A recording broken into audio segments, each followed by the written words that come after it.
Aujourd'hui, hors série, conseils pratiques.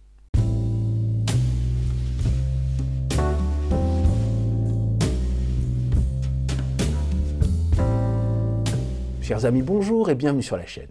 Alors, dans le monde de l'horlogerie, il y a une question qui revient assez régulièrement. Comment garder ma montre belle, en bon état et pour longtemps? Eh bien, dans cette vidéo, je vais donc répondre à cette question avec quelques conseils. Je vais vous donner des petites astuces qui peuvent vous aider. Et nous allons voir aussi que la théorie et la pratique sont deux choses bien différentes. Alors juste avant de commencer, je tiens à préciser quand même que tout ce que je vais vous dire n'a absolument rien à voir avec le prix de la montre. Qu'elle soit à 5 chiffres ou non, ce sont des conseils que vous pouvez appliquer sur tous les garde-temps. Alors commençons tout de suite avec la base, comment entreposer sa montre. D'une manière générale, on peut dire qu'une montre n'aime pas l'air environnant, n'aime pas les températures extrêmes, n'aime pas l'humidité, n'aime pas la pollution, n'aime pas la lumière, les UV, n'aime pas la poussière, n'aime pas les grains de sable. En fait, une montre, ça n'aime rien. Alors bien sûr, elles sont plus ou moins résistantes selon les modèles, mais je vous conseille quand même soit de la mettre dans le tiroir de la commode ou de la table de nuit, et si vous avez une collection, c'est-à-dire que vous avez plusieurs montres, eh bien franchement, investissez dans un coffret, il y a vraiment tous les prix, il n'a pas besoin d'être cher, il faut juste que la montre soit dans un espace un peu clos. Alors attention, hein, si vous investissez dans un coffret qui a une espèce de vitrine, qui a un verre, évidemment, ne mettez pas ce coffret près d'une source de lumière, du genre une fenêtre avec le soleil qui va taper dessus toute la journée. La montre n'aimera pas, ça c'est sûr. Et c'est d'ailleurs la même idée si vous partez en vacances, investissez dans un étui de voyage. Là aussi, il y a tous les prix. Vous avez un étui pour une montre, un étui pour 8 montres. Alors là par contre, il y a une petite nuance. Vous pouvez trouver des étuis souples. Vous savez, ce sont des espèces de pochettes où on peut ranger les montres comme ça et on roule, on fait un nœud et on part avec. C'est un peu ce qu'utilisent les peintres pour mettre leur pinceau, par exemple. Je ne vous conseille pas ce genre d'étui parce que c'est léger, c'est pratique, mais ça ne protège pas la montre ou les montres d'un choc, tout simplement. Et voilà, elle risque de se faire un peu écraser dans vos bagages. Si vous prenez l'avion, il faut quand même savoir que les bagagistes ne sont pas très tendres avec les valises. Hein. Donc, moi, je ne conseille pas ça. Investissez dans des étuis durs, ça ne vaut pas plus cher et franchement vous serez l'esprit tranquille, la montre, ça peut tomber par terre, la valise peut se faire écraser, la montre résistera. Il y a aussi une très mauvaise habitude que je vois assez régulièrement, c'est de laisser votre montre sur le rebord du lavabo au milieu des brosses à dents et du dentifrice. Il faut bien comprendre que votre salle de bain pour une montre, c'est l'enfer sur terre. Les montres n'aiment pas les températures extrêmes et surtout détestent l'humidité. Quelle que soit la résistance à l'eau de votre montre, si elle est en or, en acier, enfin, de toute façon, cet environnement chaud et humide, à la longue, c'est pas bon. Et ça vous évitera par la même occasion les petits accidents qu'on regrette très vite. Car oui, un lavabo c'est glissant, et quand la montre glisse du lavabo, généralement elle rencontre un carrelage. Donc autant vous dire que les deux, ça se passe pas très bien. Autre chose que je vous déconseille fortement, c'est de prendre votre douche ou votre bain avec votre montre. L'eau chaude, les gels douche, les shampoings, tout ça, c'est très mauvais. Ça peut abîmer les joints au bout d'un moment, donc voilà, c'est des traitements que la montre n'aime pas du tout. Et d'ailleurs, si vous avez une montre avec un bracelet en cuir, eh bien l'humidité de votre salle de bain va vraiment endommager votre bracelet à la longue. Et il y a aussi autre chose, c'est le parfum. Pour un bracelet en cuir et même pour le boîtier de la montre, le parfum, c'est juste pas possible. Donc voilà, je m'intéresse tout particulièrement aux femmes qui aiment bien mettre une goutte de parfum sur le poignet et qui parfois n'enlèvent pas la montre avant de le faire. Voilà, ça, faut vraiment pas le faire. Il faut bien comprendre que la montre n'a rien à faire dans une salle de bain, ni avec vous, ni toute seule. Ok ? Alors, on passe maintenant au chapitre nettoyage. Nettoyer une montre, c'est important. Si vous portez une montre régulièrement, donc tous les jours, je vous conseille de le faire au moins une fois par mois. Si la montre est plutôt dans son coffret, là c'est vraiment vous qui voyez, hein, ça peut être une fois dans l'année, c'est pas grave. Mais en tout cas, si vous avez porté une montre quelques jours, ne remettez pas la montre dans le coffret sans l'avoir nettoyée avant, parce que ça c'est... Voilà, vous allez oublier de la nettoyer et en plus, ça va salir le petit coussin, ça peut avoir quelques mauvaises odeurs parfois. En tout cas, il ne faut pas entreposer une montre qui n'a pas été nettoyée. Et franchement, nettoyer une montre, c'est à la portée de tous. Il n'y a pas besoin de s'y connaître. C'est très simple, c'est très rapide, donc il ne faut pas s'en priver. Alors la toute première chose très importante à faire avant de se lancer, c'est de vérifier l'étanchéité de votre montre. Si la résistance à l'eau est de 100 mètres, voire plus, eh bien là, il n'y a pas de souci, vous pouvez la laver avec de l'eau. Si la résistance à l'eau est inférieure à 100 mètres, eh bien là, il faudra une autre technique. Alors, pour le lavage à l'eau, alors déjà, ce ne sera pas à l'eau chaude, ni à l'eau froide, on prend une eau tiède. Et moi, ce que je fais, il y en a qui sont directement sous le robinet. Moi, je prends un petit bol, je mets l'eau dedans et je mets une goutte de savon pour les mains ou de shampoing doux, enfin quelque chose de vraiment le moins agressif possible. Pas du liquide vaisselle, certainement pas. Après, vous vous munissez d'une brosse à dents. Mais alors attention, il faut prendre des brosses à dents ultra souples, hein, avec des poils vraiment le plus doux possible. Hein, je sais pas moi, du genre brosse à dents pour enfants. Faut surtout pas que ce soit agressif. Hein. Donc vous prenez cette brosse à dents, vous la trempez dans l'eau, vous mettez le boîtier de la montre. Évidemment, si c'est un bracelet cuir, vous enlevez le bracelet avant, évidemment. Mais si c'est un bracelet en acier, vous gardez tout, la montre, le bracelet, vous mettez ça dans l'eau et puis vous frottez. Alors si vous voulez un résultat vraiment parfait, il vaut mieux quand même enlever le bracelet parce que dans l'entrecorne, ici, il y a plein d'impuretés qui se mettent et voilà, c'est toujours mieux de séparer le bracelet du boîtier, ça vous permet vraiment de frotter partout. Ça n'a pas besoin d'être long, hein. 1 minute de brossage, voilà, vous vérifiez juste que voilà, il n'y a pas d'impureté qui reste. Et si vous n'avez jamais fait ça, bah, vous seriez surpris de voir la crasse, mais je dis bien la crasse qui peut s'accumuler dans les maillons, dans l'entrecorne. Si vous avez une lunette directionnelle, eh bien, ça se met entre la lunette et le boîtier. Franchement, vous seriez surpris. Donc c'est bien de frotter bien partout. Et quand vous avez fini, surtout n'oubliez pas d'essuyer la montre, ne la laissez pas sécher comme ça sur la table, parce que là, évidemment, ben vous allez avoir des taches de calcaire, tout simplement. Oui, les eaux, aujourd'hui, dans nos pays, sont assez corrosives, donc voilà. Alors, vous pouvez opter pour des eaux déminéralisées, enfin bon, franchement, ça vaut pas le coup. L'eau du robinet, c'est très bien, il faut juste bien essuyer la montre. Donc, vous l'essuyez une première fois un peu grossièrement. Et si vous avez le bracelet acier, donc il y a des maillons, eh bien, vous prenez soit le bracelet, soit toute la montre, vous la tenez par le boîtier et vous faites des mouvements amples, comme ça. Pas énergique, hein, ça n'a pas besoin d'être énergique, ça a juste besoin d'être ample pour que voilà, les dernières petites gouttes d'eau qui sont dans les interstices du bracelet se fassent éjecter. Et voilà, il faut être vraiment doux, il ne faut pas faire des grands mouvements brusques. Non, il faut vraiment, vous allez voir, quelques gouttelettes qui vont partir comme ça. Et puis après, là, vous finissez d'essuyer le tout. Et la montre est nickel. Alors pour les montres qui ont peur de l'eau, eh bien moi j'ai des petites techniques personnelles qui sont plutôt efficaces. Il y en a sûrement d'autres.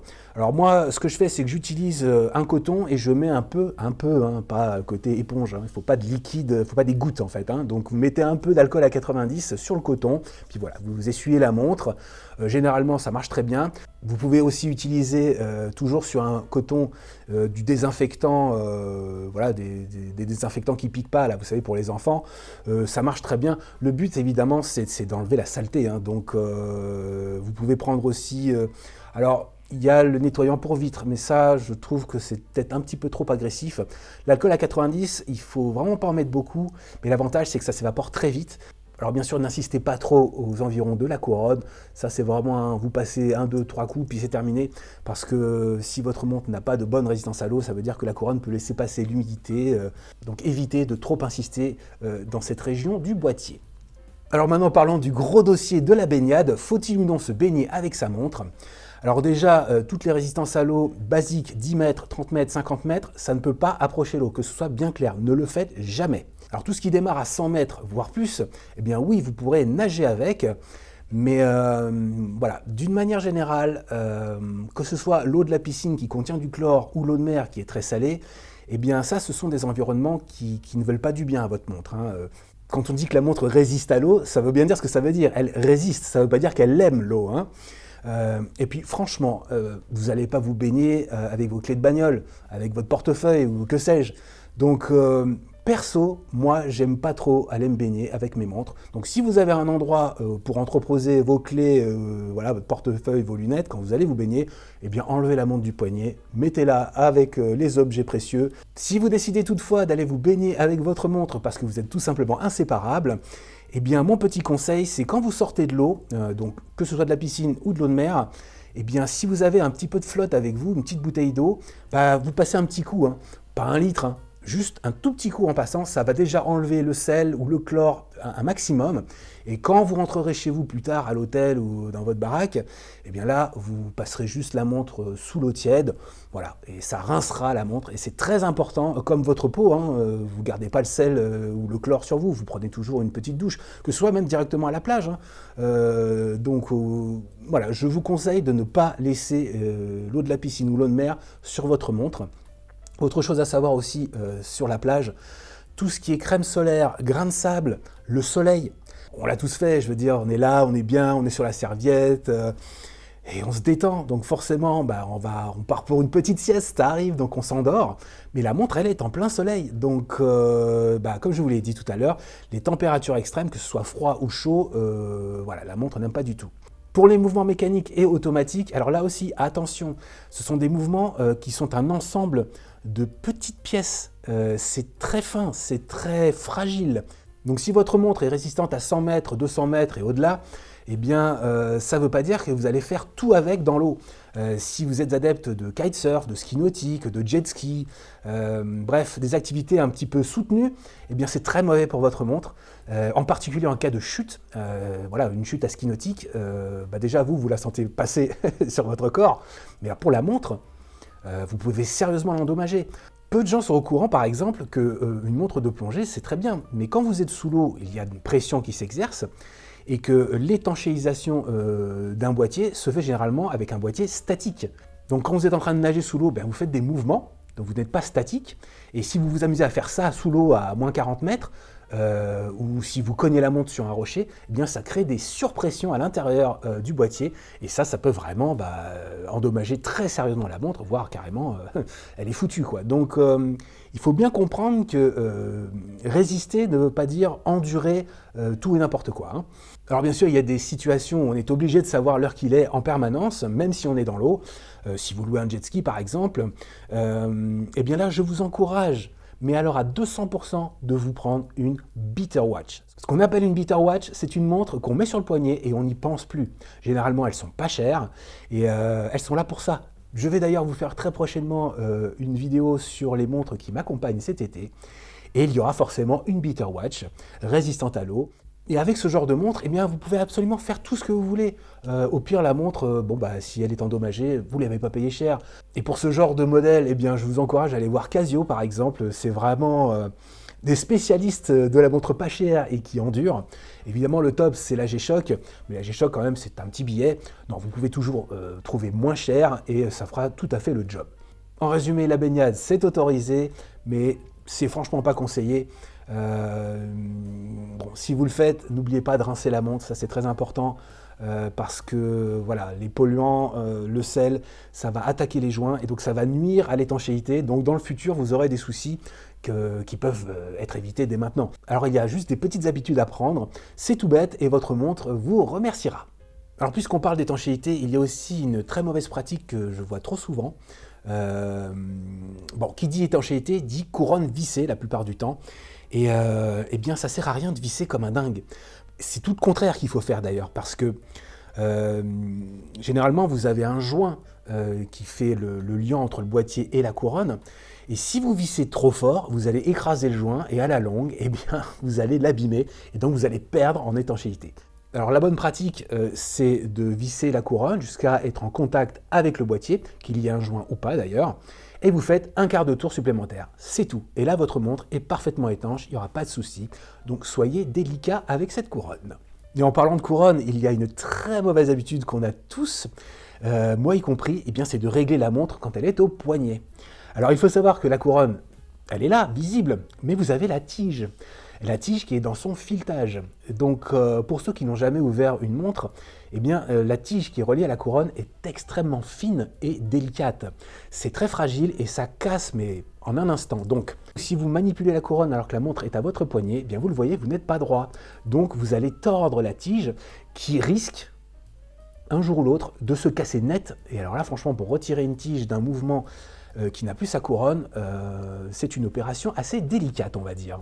Alors si vous voulez manipuler votre couronne, qu'elle soit vissée ou non d'ailleurs, eh bien vous retirez la montre, vous la mettez dans votre main, et voilà, comme ça vous êtes sûr d'être bien à plat et il n'y aura pas de souci. Alors bien sûr, il y a autre chose qui peut permettre à votre montre de durer dans le temps, eh bien ce sont les fameuses révisions. Là, bien sûr, on parle plus des mouvements mécaniques et automatiques. Alors il n'y a pas vraiment de règles, tout le monde s'accorde pour dire que c'est une fois tous les 10 ans. Mais là encore, on a vu des montres, notamment chez Seiko, il y a des mouvements qui n'ont pas eu besoin de révision pendant 25 ans. À l'inverse, parfois, au bout de 2 ans, il faut déjà aller réviser la montre. Pour ma part, je pense que si vous ne constatez pas d'anomalie, si la montre marche bien, que voilà, la dérive est dans les tolérances. La dérive, pour ceux qui ne savent pas, c'est l'avance ou le retard d'une montre. Donc chaque mouvement automatique a une tolérance. Mais si vous voyez que vraiment là, elle passe de, je sais pas, 5-6 secondes par jour à 40 secondes, là il y a un problème. Donc là oui, il faudra faire une révision. Et d'ailleurs, je vous conseille vivement de laisser ça à un pro, parce que oui, on peut corriger l'avance et le retard d'une montre, c'est clair, mais un mouvement mécanique, c'est très compliqué. En théorie, on comprend plein de trucs, mais en pratique, c'est juste l'enfer. Personnellement, et ça m'est arrivé, n'ouvrez pas les boîtiers sans raison. Il faut vraiment que vous ayez une raison valable. Tout bêtement, moi, j'ai voulu changer une pile. Alors vraiment, ça, c'est à la portée de tout le monde. Donc, j'ai ouvert un boîtier, j'ai jamais pu le refermer. Il y a eu un problème à l'encapsulage. Je ne sais pas comment ils ont fait ça avec une machine, mais moi, impossible à main nue. J'ai tout essayé. Donc je suis obligé d'aller voir un horloger, et franchement la montre elle n'est pas très haut de gamme, voire très bas de gamme, donc c'est un peu, voilà, j'ai pas très envie de payer quelqu'un pour qu'il le fasse, mais voilà, donc si vous n'avez pas une raison impérieuse d'ouvrir une montre, ne le faites pas. Et si vous devez le faire, si vous n'êtes pas très familier avec les mouvements, surtout automatiques, laissez ça à un pro. De toute façon, une révision, c'est toujours par un pro, parce qu'il y a plein de choses à regarder, il y a les huiles à changer parfois.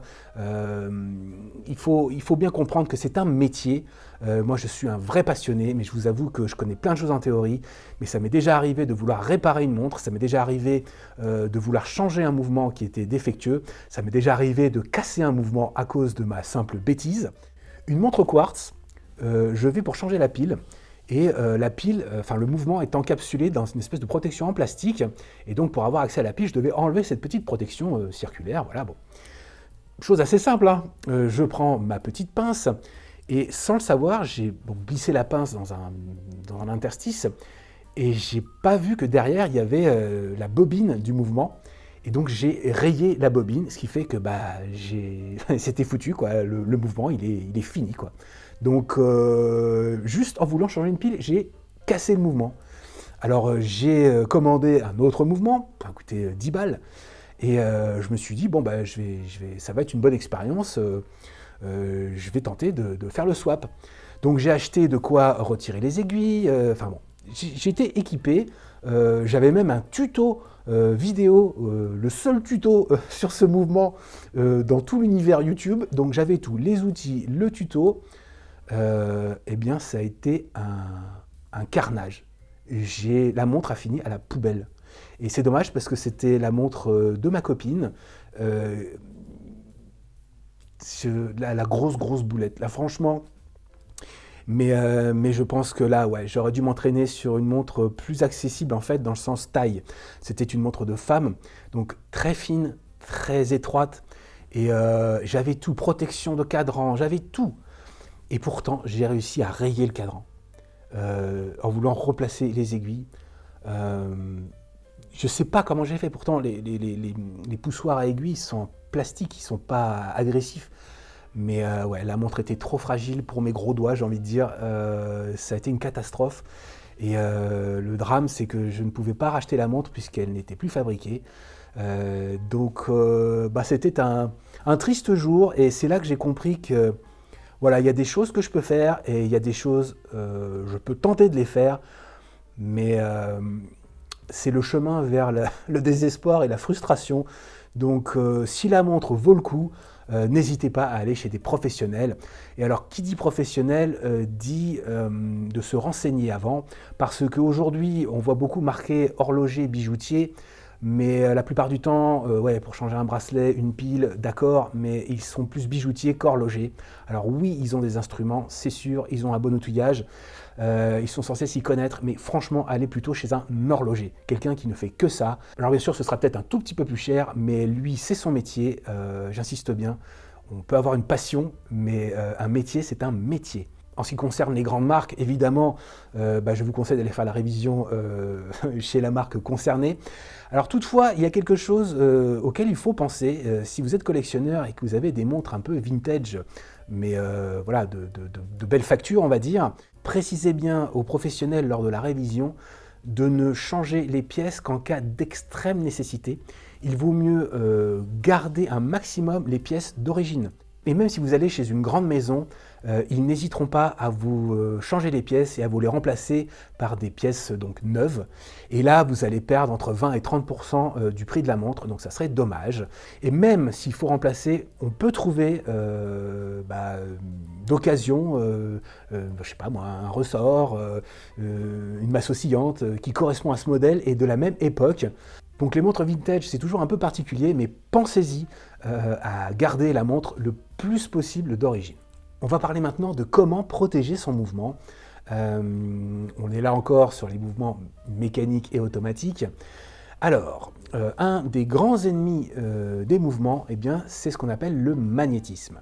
Et le magnétisme, il est partout autour de nous, dans votre smartphone, sur les enceintes de votre PC, de votre télé, dans les portiques de sécurité à l'aéroport.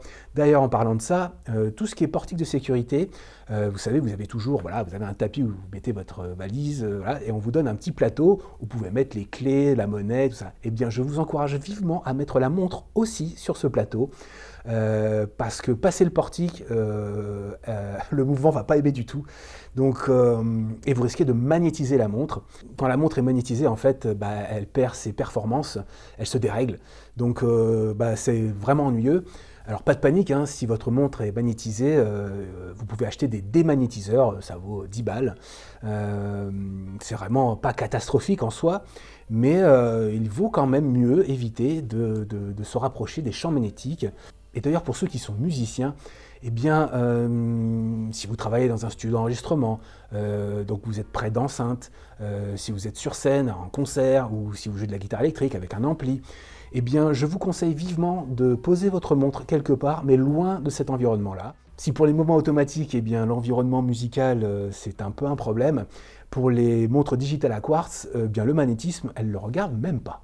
Alors vous me direz, oui Chris, il est gentil, il vient de me faire flipper parce que moi je passe des portiques quasiment tous les jours, je prends l'avion, donc comment je sais si ma montre est magnétisée?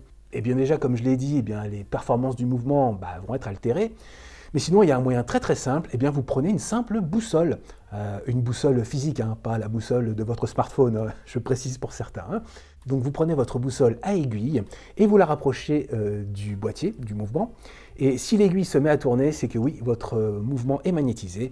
Mais on l'a vu, vous achetez un démagnétiseur et on n'en parlera plus. Alors bien sûr, il y a des montres qui résistent à ce champ magnétique, elles sont dites d'ailleurs anti-magnétiques, mais c'est franchement pas la norme, c'est plutôt rare et c'est plutôt cher.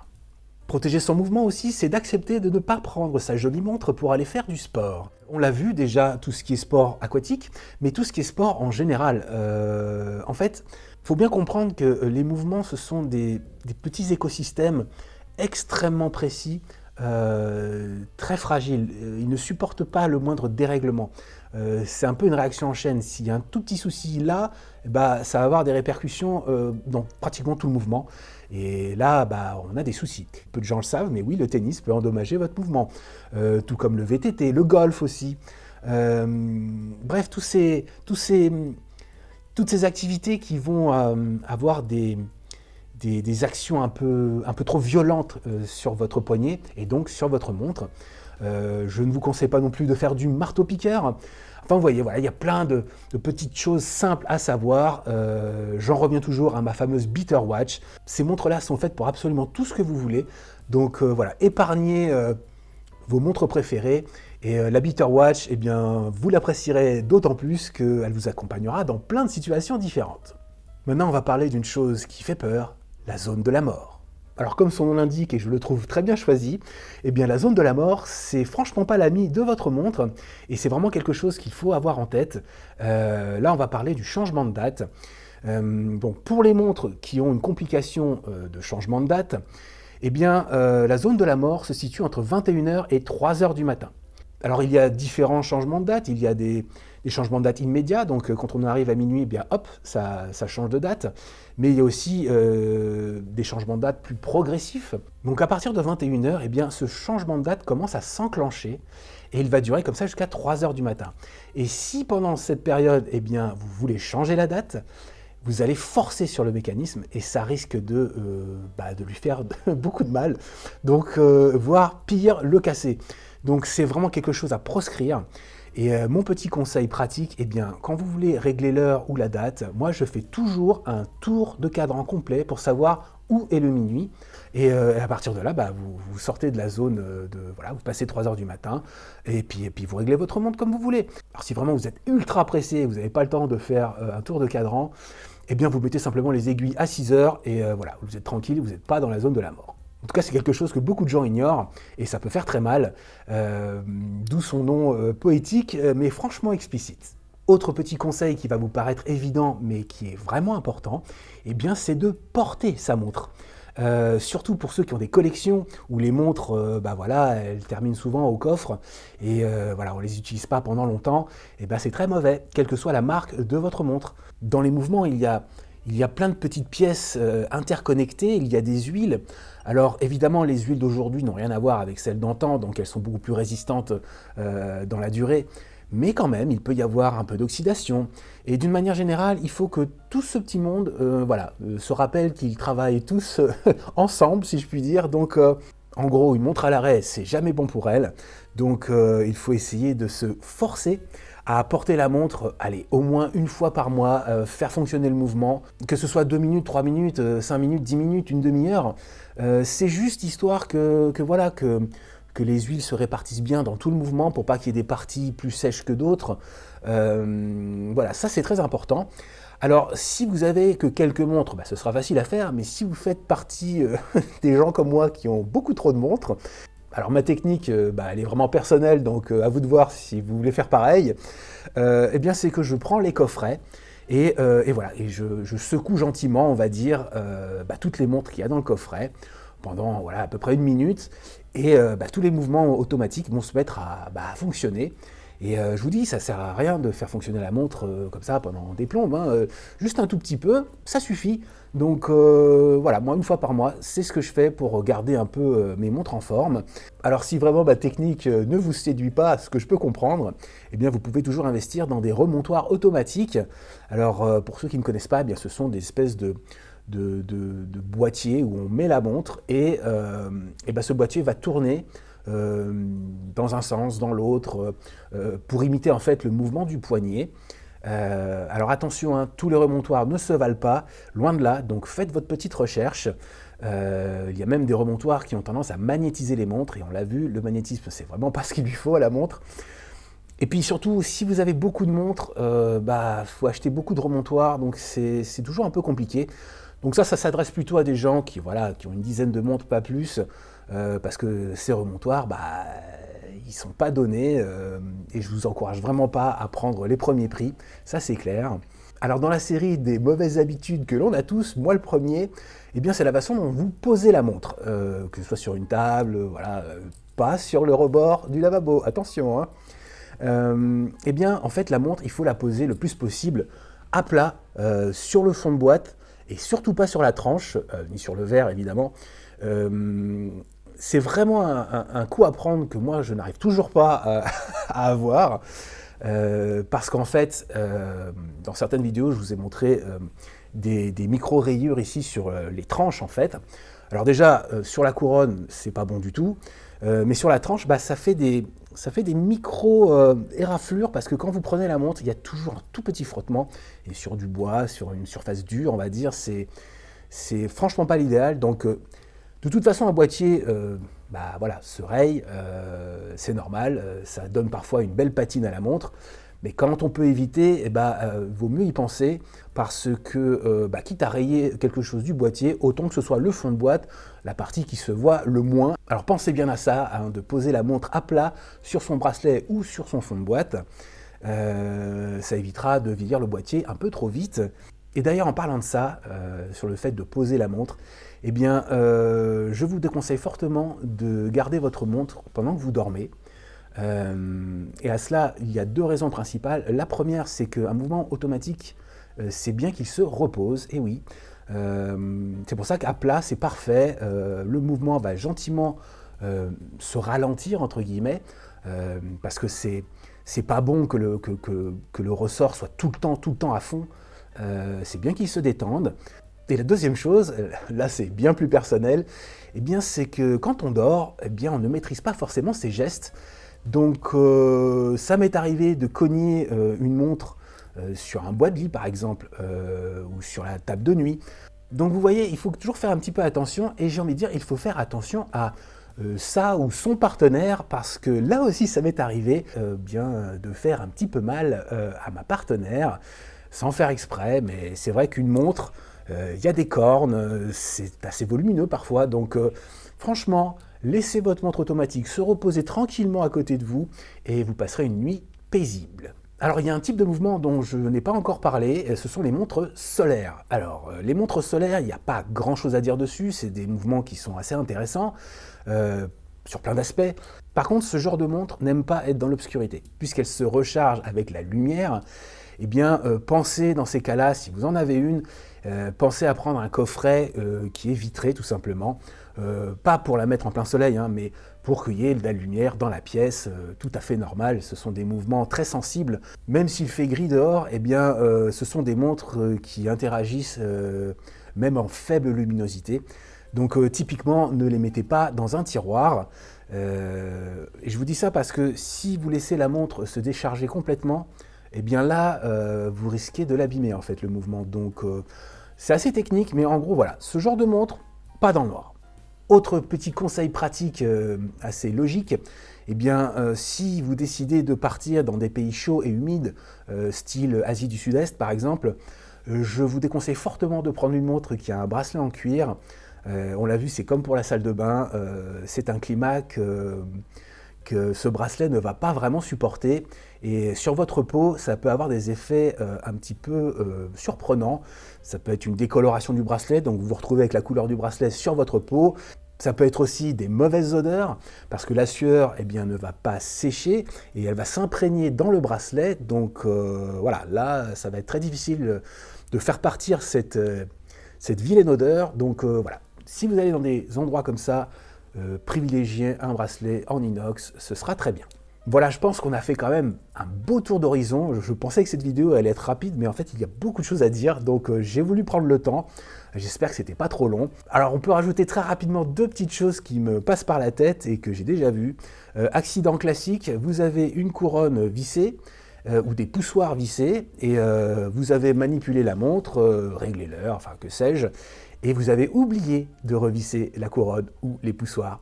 Et là vous vous dites, tiens, je vais aller me baigner avec la montre. Erreur fatale, parce que là, l'étanchéité est absolument plus garantie. Donc c'est une très mauvaise idée, je ne vous le cache pas, car là, la montre, elle va vraiment boire la tasse, hein, si je puis dire. Donc une petite étourderie peut avoir de fâcheuses, très fâcheuses conséquences. Et là encore, attention, c'est pour ça qu'on visse, c'est une protection en fait, mais vous avez des poussoirs qui, eux, ne sont pas vissés, alors que la couronne peut être vissée. Vous avez des modèles de montres qui sont des plongeuses, donc qui ont une très bonne résistance à l'eau, mais qui ont la complication chronographe en même temps. Alors je sais que, bon, il y en a certains qui disent que ce genre de montre est un petit peu une blague, ça ne sert à rien. Quand on veut une plongeuse, on prend une plongeuse, quand on veut un chronographe, on prend un chronographe. Mettre les deux ensemble, pour certains, ça n'a aucun sens. Il est vrai que moi non plus, je ne vois pas trop l'utilité, quand on est sous l'eau, de se mettre à chronométrer un poisson, par exemple. Mais en fait, ce genre de montre existe parce que, et moi j'aime bien, parce que justement ce sont des montres très complètes. On peut aller nager avec, elles sont dans la catégorie un peu sport chic. Le chronographe peut être utile sur la Terre. Donc il y a des gens qui aiment bien avoir voilà, ce genre de combinaison. Donc ce genre de modèle s'adresse souvent à des gens qui n'ont pas beaucoup de montres, hein, donc ils veulent une montre qui fait un peu tout dans un seul boîtier. Donc je peux comprendre qu'on apprécie ce genre de modèle. Mais par contre, voilà, petite chose à savoir, ne jamais, au grand jamais, déclencher un chronographe sous la flotte. Parce que là, sans surprise, vous le savez, les mêmes causes produisent les mêmes effets. Voilà, c'est tout pour aujourd'hui. J'espère que mes petits conseils vont vous aider. D'ailleurs, si certains d'entre vous voient d'autres choses qu'il serait utile de partager avec nous, eh bien, ne vous gênez pas. Tous les conseils sont toujours les bienvenus. D'ici là, moi, je vous dis à la prochaine et j'espère que vous êtes toujours en ce moment en train de prendre du bon temps. See you next time sur Watch Upon a Time.